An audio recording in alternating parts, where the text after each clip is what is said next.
shrill ringing of her phone fractured the quiet Tuesday morning. Olivia, still half asleep, reached across her nightstand, her fingers fumbling for the device. The caller ID displayed an unfamiliar number, an out-of-state area code she didn't immediately recognize. She answered, her voice a little groggy, expecting perhaps a telemarketer or a mistaken dial. Instead, a measured, unfamiliar voice introduced himself as Detective Mark Jenkins from the Oakwood Police Department. His opening words were delivered with professional gravity that instantly dispelled any lingering drowsiness. He informed her that there had been a serious incident at her parents' residence in Oakwood, a suburb nestled outside Cleveland, Ohio. Olivia's mind immediately began to cycle through possible scenarios: a burst pipe, a small fire, perhaps an accidental fall. Her parents, Robert and Eleanor Miller, were in their late 60s, and such domestic misfortunes were not entirely unimaginable. She asked for immediate clarification, a simple question intended to ground her in a less frightening reality. Detective Jenkins' response was direct, leaving no room for her mind's hopeful constructions. He stated that her parents had been found deceased. The word deceased resonated in the silence of her apartment, a cold, formal declaration. It carried immense weight, yet felt strangely clinical in its delivery, devoid of the human emotion she might have expected. Olivia struggled to process the information. It seemed impossible, a profound error. She had just spoken with them Sunday evening, discussing their plans for a small garden renovation. The reality the detective was presenting simply did not align with the recent past, a mere 2 days prior. Detective Jenkins continued, explaining that the scene indicated foul play. This phrase, foul play, solidified the horrific nature of the situation. It moved beyond accident, beyond natural causes, into something deliberate and malicious. Olivia felt a profound sense of detachment, as if she were an observer witnessing a scene unfold rather than experiencing it directly. The familiar world around her seemed to ripple, losing its accustomed solidity. She pressed for additional details, her voice steady despite the internal turmoil. Where exactly had this happened? When had they been discovered? The detective explained they were at the house now, a team of investigators already at work. The discovery had been made earlier that morning. He advised her to remain at her current location, stating that an officer would be dispatched to her address to provide further information and assistance. The conversation concluded, leaving Olivia in profound, unsettling silence. Her phone, now replaced in its charging cradle, felt heavy, an artifact of communication that had irrevocably altered her existence. Her parents, the foundational figures of her life, were gone. Not simply gone, but taken. The horrifying implications began to dawn on her, a chilling realization of the violent act that had transpired. The view outside her window, previously a familiar urban landscape, now held a different, more ominous hue. The quiet of the morning was now filled with an unsettling void, the absence of two lives that had been vibrant just hours before. The long, arduous journey for understanding, for answers, had just begun. The initial shock from Detective Jenkins' call began to slowly recede, replaced by a chilling sense of profound disbelief. Olivia moved through the familiar spaces of her New York City apartment as if detached from her own body, her actions mechanical and disconnected from the horrific reality that had just been imposed upon her. She found herself standing before a framed photograph of her parents, Robert and Eleanor, their smiling faces now imbued with a poignant, heartbreaking finality she hadn't noticed before. Each image of them together was a stark, almost unbearable reminder of the vibrant lives that had been extinguished with such brutal suddenness. A series of firm, yet polite, knocks on her apartment door broke through her dazed state. It was Officer Miller, a woman in uniform with a calm, professional demeanor. She introduced herself and reiterated the somber information Olivia had received from Detective Jenkins, her words a gentle echo of the grim news. Officer Miller explained that she was there to provide immediate support and to escort Olivia to her parents' home in Oakwood, Ohio, as she felt prepared for the journey. The prospect of traveling to the very place where this incomprehensible tragedy had unfolded was daunting, a heavy weight in her chest. Yet Olivia knew instinctively that she had to go. It was an undeniable pull, a desperate need to be close to where they had last been. She gathered a few essential personal items, Her mind still struggling to grasp the sheer enormity of the situation, the sudden, violent void in her world. The drive from New York to Oakwood felt like an endless, surreal blur. The familiar landscapes of Pennsylvania and Ohio, usually bustling with vibrant activity and recognizable landmarks, now seemed muted and distant, observed through a thick pane of distorted reality. Olivia found herself staring out the car window, her thoughts a relentless maelstrom of raw grief, confusion, and an overwhelming sense of injustice. The journey, typically a homecoming, was now a desolate pilgrimage. Upon their arrival in quiet, tree-lined suburban street of Oakwood, where her parents had built their life, the scene was stark and deeply unsettling. A convoy of police vehicles lined the curb, their flashing blue and red lights casting an eerie, pulsating glow on the familiar facade of the house.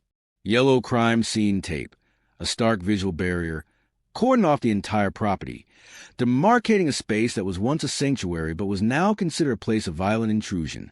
The air was thick with a palpable sense of officialdom, of a profound violation that had irrevocably altered the sanctity of her parents' lives and their cherished home. Uniformed officers moved with somber purpose, their presence a constant reminder of the tragedy. Officer Miller guided Olivia through perimeter, past the hushed onlookers and the watchful officers, introducing her directly to Detective Jenkins, who was on site, overseeing the initial investigation. He offered his condolences, his expression somber and respectful, his gaze steady. Detective Jenkins explained that the investigation was still in its earliest, most preliminary stages. The forensic team, he informed her, was meticulously at work inside the residence, systematically documenting every detail of the scene and carefully gathering any potential evidence. He assured Olivia that they were proceeding with the utmost diligence and thoroughness to understand precisely what had transpired within those walls. Detective Jenkins provided a few more pertinent details, careful to avoid any speculation or offer unfounded conclusions that could mislead or inflame. He mentioned that there were clear signs of forced entry, specifically indicating that her parents had not willingly opened the door to their assailants. He also indicated that the motive for the attack was currently unknown. Nothing appeared to be conspicuously missing from the house, which initially complicated a simple robbery scenario. This particular detail, or rather, the lack thereof, raised more unsettling questions than it answered, leaving Olivia with a gnawing sense of uncertainty and a growing, profound unease. The detective explained that they would need to speak with her in much greater detail at a later, more appropriate time, to gather information about her parents' routines, their acquaintances, and any potential conflicts or issues they might have encountered in their lives. For the immediate future, he suggested, gently but firmly, that she try to find a way to rest, a suggestion that felt utterly impossible in the face of such devastating, sudden loss and the unsettling, profound mystery surrounding it. The immense weight of the unknown pressed heavily on Olivia, a stark and brutal contrast to the familiar comfort and security she had always associated with her parents' home. The search for answers, she realized, would be a long and harrowing one. The subsequent days blurred into an unsettling continuum of official procedures and profound emptiness. Olivia remained in Oakwood, staying at her parent house, a silent sentinel amidst the ongoing police activity. Forensic technicians moved with quiet, practiced efficiency, their presence a stark, constant reminder of the violence that had shattered the peaceful existence within those cherished walls. Every object, every familiar furnishing, a worn armchair, a framed landscape painting, a stack of well-loved books, now seemed imbued with a somber significance, a silent witness to an incomprehensible and brutal event. The very air itself felt heavy, charged with the unseen echoes of what had so violently transpired. Detective Jenkins and his team maintained a consistent, dedicated presence, their methodical and relentless approach a stark contrast to Olivia's internal maelstrom of grief and confusion. They began the arduous and painstaking process of formal interviews, seeking to construct a comprehensive and detailed profile of her parents, Robert and Eleanor Miller. Olivia sat across from Detective Jenkins in a quiet room at the Oakwood Police Department, recounting every detail of their lives she could recall, attempting to reconstruct every facet that might offer a fragment of insight into the inexplicable crime. She spoke of her father, Robert, a recently retired accountant, known for his meticulous nature, his quiet dedication to his family, and his passion for local historical preservation. Her mother, Eleanor, a former elementary school teacher, was remembered for her quiet strength, her unwavering commitment to community volunteer work, and her gentle, nurturing spirit. The detective probed gently, yet with a persistent, unwavering focus, asking about their routines, their daily habits, and their social circles. Had they encountered any recent disagreements, however minor? Were there any financial concerns she was aware of? Any estranged relatives or complex business dealings that might have escalated into conflict? Olivia sifted through years of memories, meticulously trying to identify any discordant note, any recent anomaly or unusual occurrence that could possibly explain the inexplicable violence. She described their contented retirement, their deep involvement in their neighborhood association, and their close-knit group of friends. There were no obvious enemies, no bitter rivalries, no indications of any lurking danger. The picture she painted was one of profound stability, peace, and quiet contentment, making the sheer brutality of the crime all the more bewildering and unfathomable.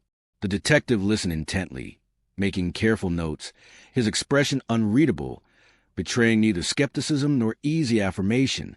He asked about their last known movements, the last time Olivia had spoken to them.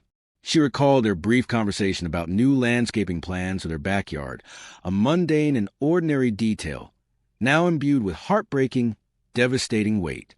Amidst the relentless investigative activity, the somber necessity of making funeral arrangements loomed large.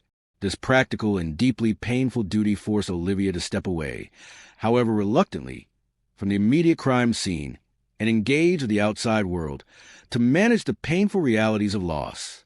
She met with her parents' closest friends and a few distant relatives who had traveled to Oakwood, their faces etched with shared grief and an overwhelming burden of unanswered questions. Calls were made to their local church, difficult discussions held with funeral directors. Each decision, from selecting appropriate hymns to choosing caskets, felt like an act of profound, agonizing surrender to the new, brutal reality that had been thrust upon her.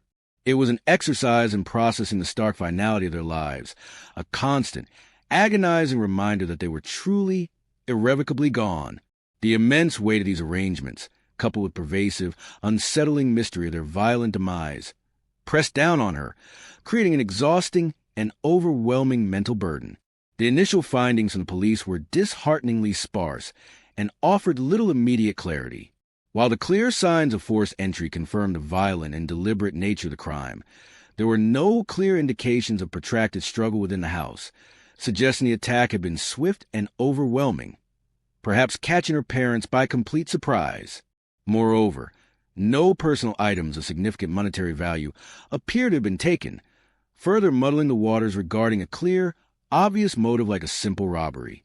The absence of such an obvious theft suggested a more targeted and personal act, yet the identity of the perpetrator remained entirely elusive. Detective Jenkins explained that they were casting a wide net, diligently interviewing neighbors, reviewing any available surveillance footage from nearby properties, and meticulously tracing recent phone records of the victims. Each lead, however minor or seemingly insignificant, was being pursued with diligent focus, but the absence of immediate breakthroughs only intensified the perplexing and deeply unsettling nature of the case. As days inexorably turned into a full week, Olivia found herself consumed by a quiet, determined search. She began poring over old family photographs, revisiting familiar albums, searching for any forgotten context, any subtle clue that might have been overlooked. She replayed countless conversations with her parents in her mind, searching for an overlooked word, a subtle inflection, a seemingly inconsequential detail that might now, in hindsight, seem profoundly significant. The house, once a boundless source of comfort and security, now felt like a repository of unresolved questions, its silence amplified by the absence of its inhabitants. She remembered a small, almost inconsequential detail from a recent conversation. A few weeks prior, her father had mentioned an unsolicited phone call, a strange voice asking unusual and seemingly intrusive questions about their property and the surrounding area. At the time, he had dismissed it as nothing more than a wrong number or a clumsy telemarketing attempt, but now, it resurfaced in her memory, a fleeting, deeply unsettling thought. She immediately relayed the seemingly minor detail to Detective Jenkins, clinging to the hope that it might be a thin, yet crucial, thread to pull on. The detective listened carefully, acknowledging the potential significance of this new piece of information and assuring her they would investigate this lead thoroughly. The arduous, slow, and often frustrating quest for understanding and ultimate justice had begun its painful, protracted trajectory. The lead provided by Olivia, concerning the unsolicited phone call her father, Robert Miller, had received, quickly became a renewed focal point for Detective Jenkins' team. They meticulously traced a number, employing advanced digital forensics, only to confirm it was a burner phone, its digital trail meticulously wiped and disappearing into a labyrinth of untraceable connections. The call itself, seemingly innocuous and dismissed as a mere nuisance at the time, now loomed as a potential harbinger, a subtle probe into the Millers' lives that had tragically escalated into something far more sinister. While the immediate digital thread went cold, the information confirmed a crucial theory. The crime was not random, but likely a targeted act, elevating the stakes and the inherent complexity of the investigation. The police began to systematically expand their search beyond the immediate vicinity of the Miller residence in Oakwood. Their inquiries broadened to encompass her parents' entire past, their professional lives before retirement, and any significant connections they might have maintained beyond their immediate circle of friends and family. They delved into Robert Miller's records from his career as an accountant, meticulously examining old client lists, financial audits, and any disputes or contentious dealings he might have mediated or been involved in over the decades. Eleanor Miller's extensive community volunteer work also came under intense scrutiny. Her involvement in various local initiatives meant she interacted with a wide array of individuals and organizations, some of whom might have held grievances, however minor, misplaced, or long forgotten. Detective Jenkins' team interviewed dozens of individuals. Former colleagues, neighbors who had known the Millers for years, fellow church members, even distant acquaintances. Each conversation a slow, painstaking attempt to unearth any hidden animosities or simmering conflicts that could provide a motive. The challenges confronting the investigation were substantial and persistent. Despite the initial, thorough forensic sweep, the crime scene offered disappointingly limited actionable evidence that could directly point to a perpetrator. There were no clear, discernible fingerprints belonging to an unknown assailant, and any trace DNA was either degraded, insufficient for analysis, or simply non-existent. The glaring absence of eyewitnesses in the immediate vicinity during the early morning hours of the attack further compounded the difficulty.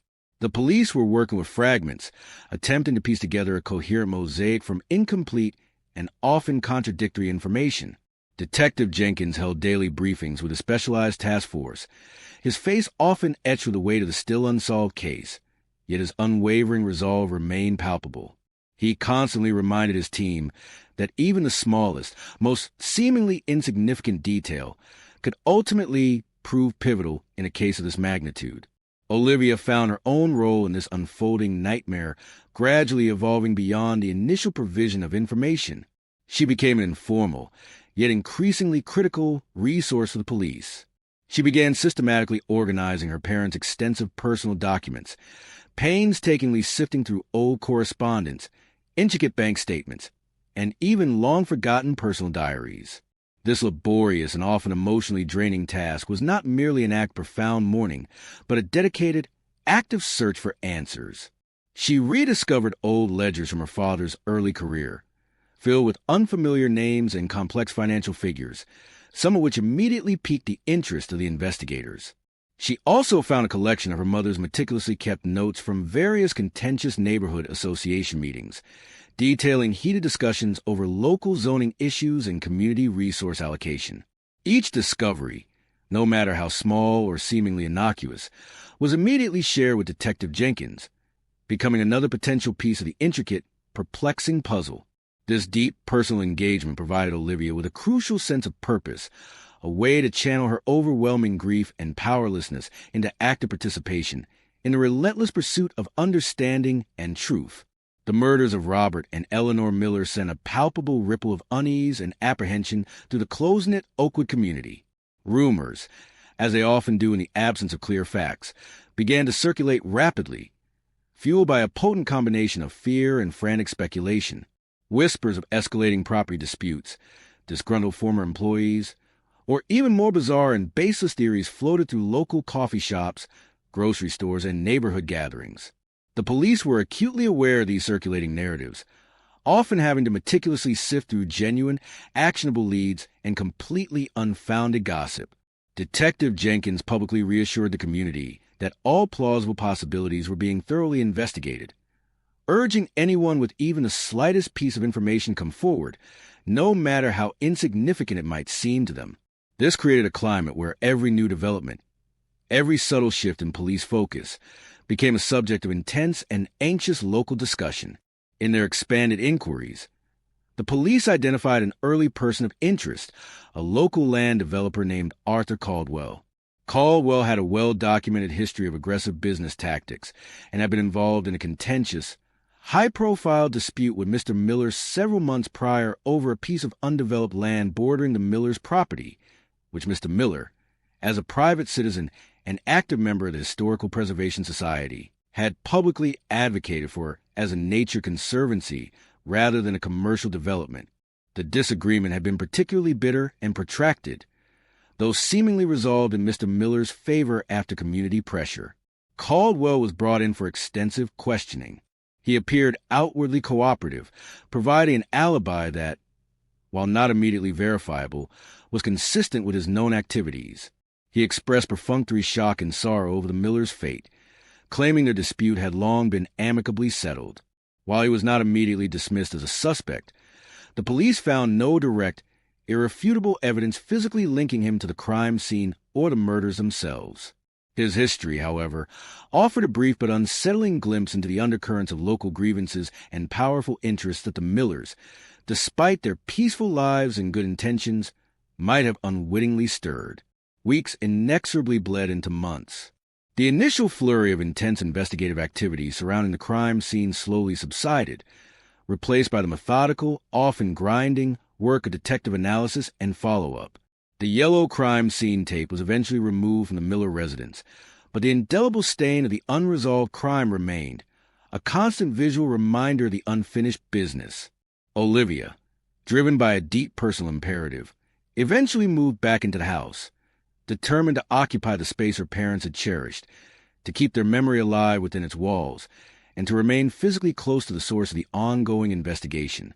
The profound silence of the house, once merely quiet and comforting, now resonated with the palpable, aching absence of her parents, a constant and painful reminder of the justice yet to be served. Her persistent dedication, coupled with the tireless and relentless efforts of Detective Jenkins' team, would eventually unearth a deeper, far more disturbing truth, lurking malevolently beneath the surface of seemingly ordinary and peaceful lives. The path to unmasking the true perpetrators remained arduous, but it was a path Olivia was now fully, unequivocally committed to walking, driven by the memory of her parents and the unyielding quest for their ultimate vindication. The passage of additional weeks did little to diminish Olivia's unwavering resolve or the relentless efforts of Detective Jenkins' team. The initial flurry of public attention and media coverage had naturally waned, but the underlying pressure to solve the brutal murders of Robert and Eleanor Miller remained intensely high within the Oakwood Police Department. The detective, refusing to allow the case to simply grow cold and unresolved, ordered a complete and meticulous re-examination of all collected evidence, a fresh pair of eyes scrutinizing every police report, every forensic photograph, and every interview transcript, no matter how insignificant it may have initially seemed. This meticulous reassessment, almost an act of faith in their own diligence and the possibility of overlooked details, eventually yielded a crucial, almost overlooked, piece of evidence that would irrevocably alter the course of the entire investigation. Among the numerous items systematically cataloged from the Miller residence, a small, unassuming USB drive was found tucked away in a seldom-used desk drawer within Robert Miller's home study. It had initially been dismissed during the initial evidence collection as a personal storage device, unremarkable amidst the more obvious documents and family mementos. However, on closer, more detailed inspection during the reevaluation, a keen forensic analyst discovered that the drive contained multiple layers of encrypted files, cleverly hidden beneath seemingly ordinary family photos and innocuous personal documents. This unexpected discovery immediately piqued Detective Jenkins' interest, Robert Miller was known for his meticulousness and organized nature, but not necessarily for his advanced computer skills or his perceived need for such sophisticated, encrypted data storage. Unlocking the complex contents of the USB drive proved to be a formidable and time-consuming challenge. The encryption was highly sophisticated, clearly indicating a deliberate effort to conceal information, and it required the specialized expertise of the police department's dedicated cyber unit. Days turned into sleepless nights as a team of digital forensics experts worked tirelessly to breach the intricate digital safeguards. When they finally succeeded in decrypting the data, the revelations were immediate, profound, and stark. The drive contained a detailed digital ledger, meticulously maintained by Robert Miller himself. It was unequivocally not a personal financial record, but rather a clandestine and highly organized chronicle of illicit land dealings and fraudulent property acquisitions within the greater Cleveland metropolitan area, involving several prominent local figures and a complex, interconnected network of intermediaries. This ledger painted a deeply disturbing and expansive picture, revealing precisely how certain valuable parcels of land, often intended for public use or legitimately inherited by long-standing families, were being systematically diverted, acquired through deceptive practices, and then sold off for immense profit through a web of shell corporations and backroom agreements. Robert Miller, in his quiet retirement, had apparently been diligently compiling irrefutable evidence for an extended period, meticulously documenting names, specific dates, transaction amounts, and the fraudulent methods employed, likely with the intention of ultimately exposing this pervasive corruption. The true, terrifying motive for his murder, and that of his wife Eleanor, suddenly shifted from an unidentifiable act of random violence to a precise, calculated, and highly targeted silencing. They had been eliminated because they possessed information that directly threatened the immense wealth and power of highly influential individuals. The names meticulously listed in the digital ledger were not those of common street criminals. They were individuals with significant influence and deep connections, some holding positions of substantial respect and authority within community and local government. This profound discovery fundamentally transformed the entire nature of the investigation. Detective Jenkins immediately understood the sensitive and potentially highly dangerous implications of pursuing this new lead. Confronting this network would involve challenging a sophisticated criminal enterprise, deeply entrenched within the local power structures. He immediately assembled a special, highly discreet task force, bringing in officers known specifically for their unimpeachable integrity, sharp investigative instincts, and absolute discretion. The entire investigation moved into a covert and highly sensitive phase, focused on gathering further, undeniable corroborating evidence to connect the figures named in the ledger not just to the widespread land fraud, but directly to the brutal murders of the Millers. Olivia was called back to the police station for another extensive and somber briefing. Detective Jenkins, his expression now more resolute than ever, presented her with the detailed findings from the decrypted USB drive. He calmly explained the scale of the corruption her father had courageously uncovered and the chilling, likely motive for their deaths. Olivia listened, a complex mixture of profound sorrow, cold fury, and a dawning sense of grim understanding settling deep within her. Her parents, peaceful, unassuming, and simply living out their retirement, had been caught in a vortex of immense greed and ruthless criminal enterprise. The casual, seemingly innocent phone call her father had dismissed weeks prior, the unusual inquiries about their property, now made chilling, horrific sense. It became starkly clear that her father had been under discreet surveillance, his quiet, meticulous investigative work eventually noted and ultimately deemed an existential threat to powerful interests. The Special Task Force began its painstaking and delicate work. They discreetly interviewed individuals whose names appeared prominently in the ledger, some feigning complete ignorance with practiced ease, others displaying barely concealed hostility and defiance. They meticulously tracked complex financial transactions, observing unusual and large movements of funds between obscure accounts.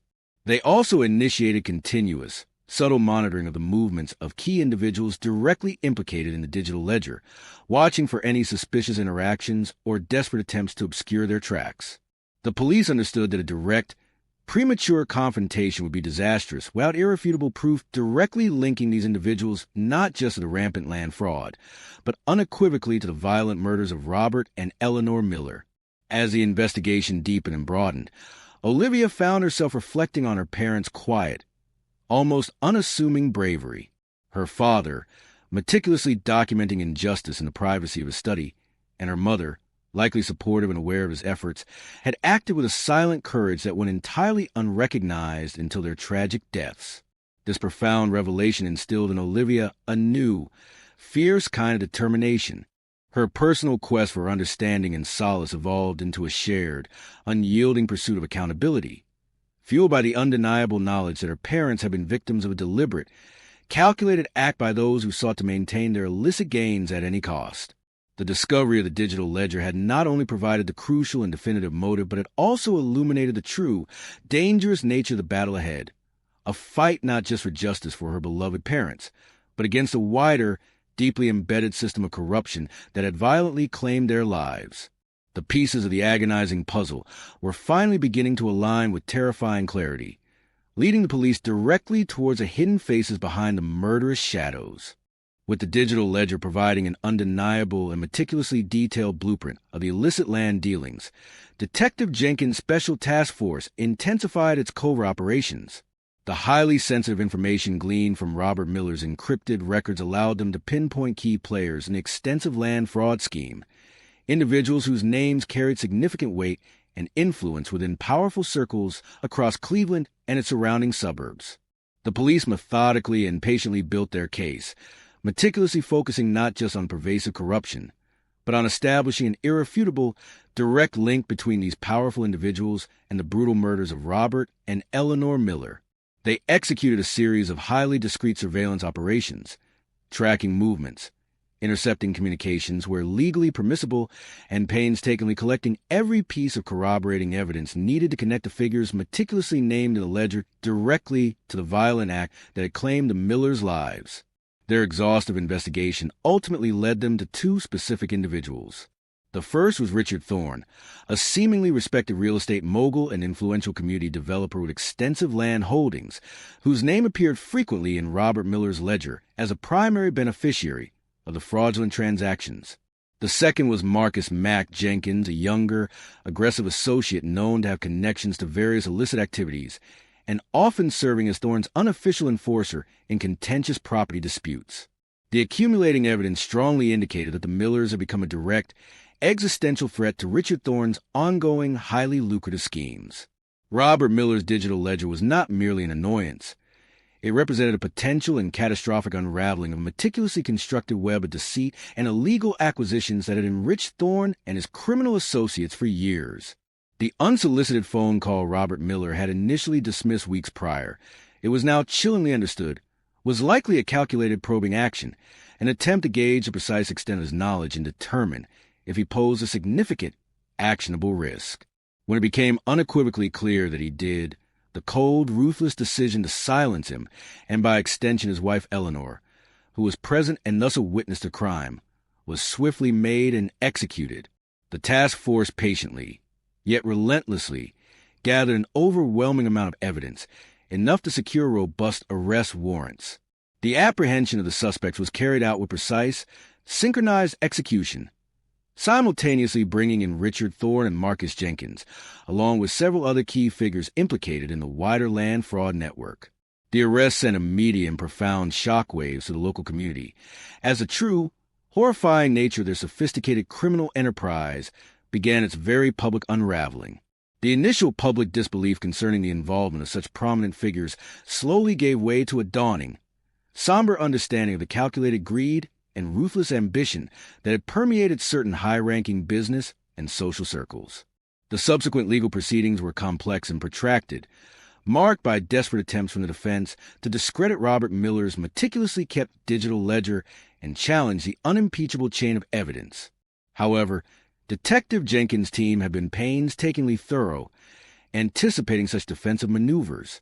The police cyber unit presented expert testimony, detailing the inviolable integrity of the encrypted drive and the meticulous, almost forensic, nature of Robert Miller's record-keeping. Financial analysts testified in intricate detail to the highly unusual and illicit transactions explicitly outlined in the ledger, directly linking them to Richard Thorne and his associates. Furthermore, several key witnesses, now emboldened by the arrests and the overwhelming weight of the presented evidence, courageously came forward, providing compelling accounts of intimidation, threats, and coercion they had personally experienced in relation to the fraudulent land deals mentioned within the digital ledger. While the prosecution meticulously built a compelling circumstantial case, establishing a clear, undeniable motive and demonstrating the violent lengths to which the accused were willing to go to protect their criminal enterprise, Olivia was a steadfast and unwavering presence throughout the entire trial. She attended every court session, listened intently to every testimony, and observed every cross-examination. The details, though often agonizing in their brutality, gradually provided the concrete answers she had desperately sought for months. Her parents, Robert and Eleanor Miller, had not died in a random, senseless act of violence, but as courageous individuals who, in their quiet way, had stood against a pervasive system of corruption, acting as unwitting beacons of truth in their final moments. The digital ledger, her father's silent act of rebellion and meticulous documentation, became the undeniable cornerstone of the prosecution's case, transforming from a mere data file into a powerful testament to his unwavering integrity and, ultimately, the irrefutable instrument of justice. After a protracted and intensely followed legal battle, the jury, after careful deliberation, delivered its verdict. Richard Thorne and Marcus Jenkins were found guilty of conspiracy to commit murder and of orchestrating the deaths of Robert and Eleanor Miller.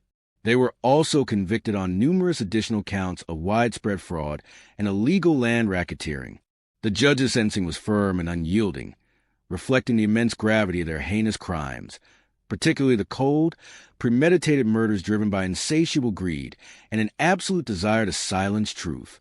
The courtroom, packed with members of the Oakwood community, responded with a collective, profound exhale of relief, a palpable sense of vindication washing over those who had followed the case.